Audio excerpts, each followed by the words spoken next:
Hello guys, आपके YouTube channel yesterday with Ram में हार्दिक स्वागत एवं अभिनंदन करता हूं।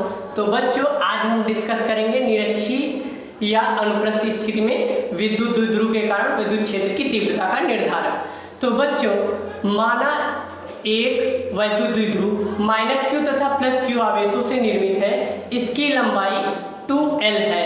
वैद्युत द्विध्रुव के मध्य बिंदु O से R दूरी पर बिंदु P पर हमें विद्युत क्षेत्र की तीव्रता का निर्धारण करना है। तो बच्चों, हमने यही लिखा है, माना एक वैद्युत द्विध्रुव -q तथा +q आवेशों से बना है और इन दोनों आवेशों के बीच की दूरी बच्चों क्या है, 2L है। और इसका विद्युत द्विध्रुव का मध्य बिंदु क्या है बच्चों, O है। और मध्य बिंदु O से R दूरी पर, इससे R दूरी पर निरक्षीय स्थिति में बिंदु P पर, किस बिंदु पर, बिंदु P पर विद्युत क्षेत्र की तीव्रता का निर्धारण करना है।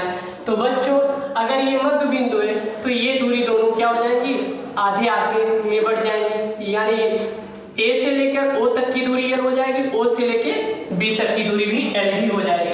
ओके फ्रेंड्स, अब यहाँ पे +q के कारण विद्युत क्षेत्र की तीव्रता इस डायरेक्शन में होगी बच्चों, और -q आवेश के कारण विद्युत क्षेत्र की तीव्रता इस डायरेक्शन में होगी। ओके फ्रेंड्स, ये E1 है और ये E2 है।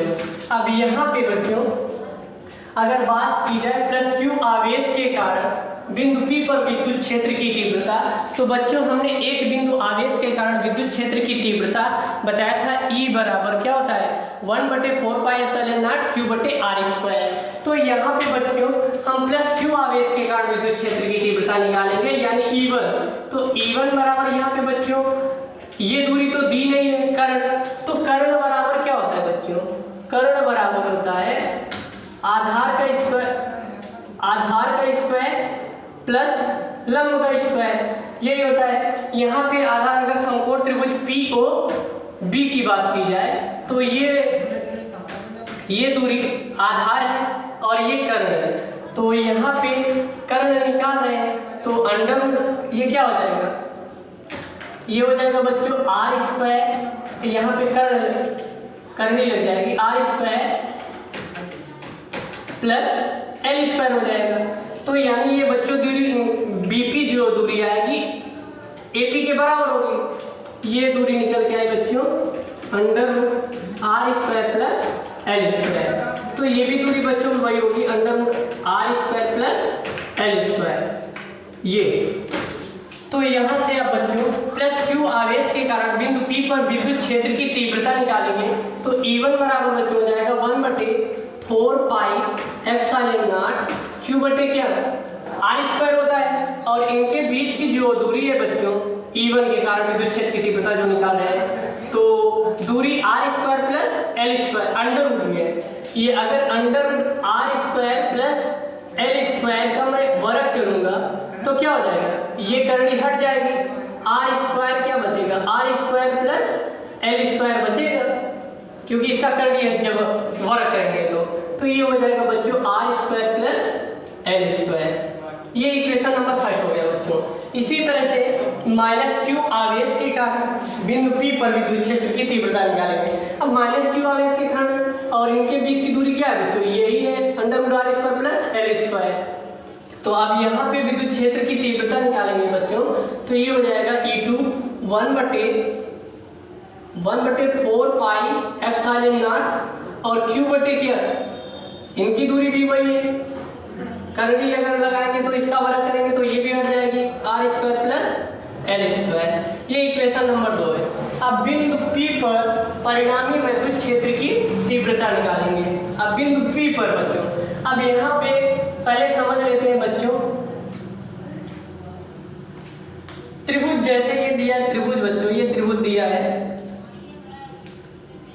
ये त्रिभुज है, तो ये कोण थीटा है बच्चों, ये भी कोण थीटा है।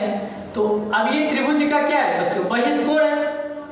तो त्रिभुज का बहिष्कोण जो होता है दो सुदूर अंतः कोणों के योग के बराबर होता है। तो ये थीटा है, तो बच्चों ये क्या हो जाएगा, 2 थीटा। इसी तरह से यहाँ ये थीटा और इनके बीच E1 और E2 के बीच का कोण अगर पूछा जाए तो ये बच्चों क्या हो जाएगा, 2 थीटा हो जाएगा। ओके फ्रेंड्स, अब यहाँ से इनके बीच का कोण हमने 2 थीटा निकाल लिया, क्योंकि इन दोनों का क्या हो जाएगा, योग हो जाएगा। तो अब बिंदु P पर परिणामी विद्युत क्षेत्र की तीव्रता निकालनी है हमें। तो समांतर चतुर्भुज के नियम में एक फार्मूला निकला था क्लास 11th में, परिणामी निकला था R बराबर क्या होता है बच्चों, R बराबर होता है √p² + q² + 2pq और cos थीटा। यहाँ हमने विद्युत क्षेत्र की तीव्रता के पद में लिखा है बच्चों।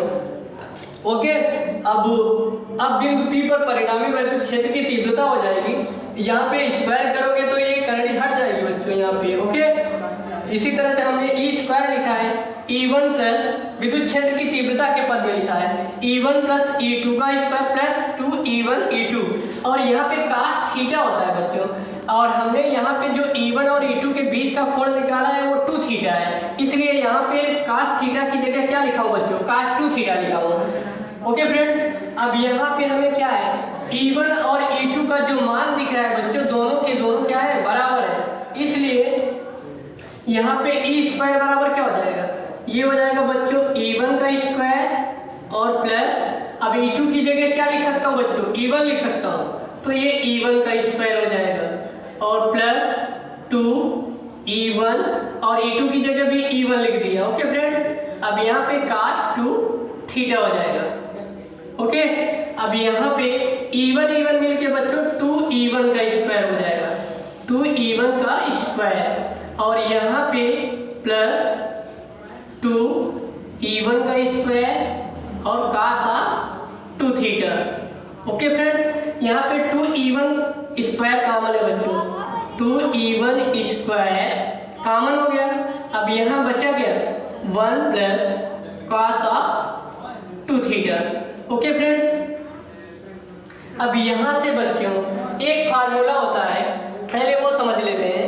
cos 2 थीटा बराबर होता है, cos 2 थीटा बराबर होता है cos square theta minus sin square of theta. अब यहाँ से ये हो जाएगा cos square of theta minus sin square theta को तोड़ेंगे 1 minus cos square of theta में। ओके फ्रेंड्स, और ये हो जाएगा cos square theta minus 1 minus minus plus cos square of theta. अब यहाँ से कैलकुलेशन करेंगे बच्चों, 2 cos square of theta minus 1, यानी cos 2 थीटा की जगह में 2 cos square of theta minus 1 रख सकता हूँ। ओके फ्रेंड्स, अब यहाँ पे E² बराबर हो जाएगा बच्चों 2E1 का स्क्वायर और यहाँ पे हो जाएगा बच्चों 1 प्लस cos 2 थीटा की जगह मैं क्या लिखूंगा, 1 तो रहेगा 1 और प्लस cos 2 थीटा की जगह मैं लिख सकता हूँ 2 cos square of theta minus 1। Okay friends, 2 cos square theta minus 1, यहाँ से बच्चों माइनस 1 और प्लस 1 क्या हो जाएगा, कैंसिल हो जाएगा और 2 दूना 4 हो जाएगा, 4 और E1 का स्क्वायर और cos square of theta. Okay friends, अब यहाँ से बच्चों दोनों पक्षों का वर्गमूल लेने पर, यहाँ वर्गमूल ले लूँगा तो E² का वर्गमूल क्या हो जाएगा, E हो जाएगा और ये हो जाएगा बच्चों 4 का 2 और E1 स्क्वायर का हो जाएगा बच्चों E1। Okay, cos square theta का cos ऑफ थीटा वर्गमूल हो जाएगा।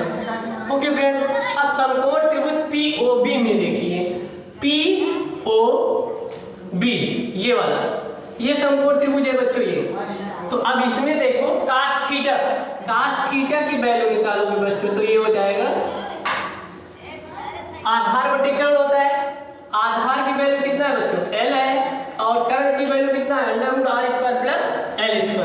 तो ये हो जाएगा cos थीटा बराबर L बटे √r² plus L²। Okay friends, अब E1 तथा cos थीटा का मान, E1 तथा cos थीटा, E1 बच्चों ये है, E1 ये है, cos थीटा की वैल्यू ये है, cos थीटा का मान समीकरण 3 में, समीकरण 3 हमने ये इक्वेशन बना रखी है, तो रखने पर E बराबर क्या हो जाएगा बच्चों, E बराबर निकल के आएगा 2, E1 की जगह क्या रखेंगे बच्चों, 1 बटे 4 पाई एप्सिलॉन नॉट और यहाँ पे बच्चों हो जाएगा Q बटे R square plus L square. Okay friends, और यहाँ पे कास थीटा की जगह क्या लिखूंगा मैं, यहाँ पे कास थीटा है ना बच्चों, एल बटे क्या हो जाएगा, under root R square plus L square. इस समीकरण में हमने पुटअप कर दिया है, इस समीकरण में 2E1 की वैल्यू यहाँ से रख दिया हूँ, और यहाँ से E2 की वैल्यू और कास थीटा की वैल्यू एल बटे under root R square plus L square हो गया। यहाँ से चूंकि P बराबर 2QL होता है, ये देखिए ऊपर का गुणा 2QL बराबर P लिख सकता हूँ। तो यहाँ पे हो जाएगा बच्चों 1 बटे 4 पाई एप्सिलॉन नॉट, और यहाँ से लिख सकता हूँ मैं क्या, P बटे 2QL की जगह P लिखा हूँ। अब यहाँ पे R square plus L square पे पावर मैं 1 लगा सकता हूँ, और यहाँ पे अंडर रूट जिस पे लगा है, अंडर रूट 2 का मतलब बच्चों ये लिखा है 2 पे पावर 1/2, तो इसी तरह से इस पर भी पावर 1/2 हो जाएगा इसका मतलब। तो ये लिख सकते हो बच्चों R square plus L square पे पावर 1/2। ओके फ्रेंड्स, अब यहाँ से जब आधार समान होते हैं तो घातें आपस में जुड़ जाती हैं। यहाँ 1 प्लस 1/2 यानी 2 1 2 2 1 3 3/2 हो जाएगा। ओके फ्रेंड्स, अब यहाँ पे लिख सकता हूँ मैं R square plus L square पे पावर कितना बच्चों, 3/2। ओके फ्रेंड्स, अब यहाँ पे यदि L का मान L is less than R, यानी L का मान R से क्या है बच्चों, छोटा है, ये वाला R से छोटा हो तब क्या होगा, R square plus L square almost R square के, R square plus L square का मान लगभग बराबर होगा बच्चों किसके, आर स्क्वायर के। तो अब मैं यहाँ लिख सकता हूँ बच्चों 1/4 पाई एप्सिलॉन नॉट, और यहाँ पे P बटे R square plus L square की जगह क्या लिखूंगा, आर स्क्वायर का अब यहाँ पे पावर 3/2 लिखेंगे, तो ये हो जाएगा बच्चों 1/4 पाई एप्सिलॉन नॉट, और यहाँ पे P बटे लिख सकता हूँ मैं A पे पावर m पे पावर n होता है, तो बच्चों ये गुणा हो जाता है, A पे पावर m इंटू n हो जाता है। तो ये इसके तरह हम करेंगे तो R पे पावर कितना हो जाएगा बच्चों, 2 × 3/2, और यहाँ से बच्चों क्या हो जाएगा, 2 से 2 कैंसिल हो जाएगा, तो 1/4 पाई एप्सिलॉन नॉट, और P बटे क्या हो जाएगा बच्चों, R3। तो यही बच्चों निरक्षीय या अनुप्रस्थ स्थिति में वैद्युत द्विध्रुव के कारण विद्युत क्षेत्र की तीव्रता हो जाएगी।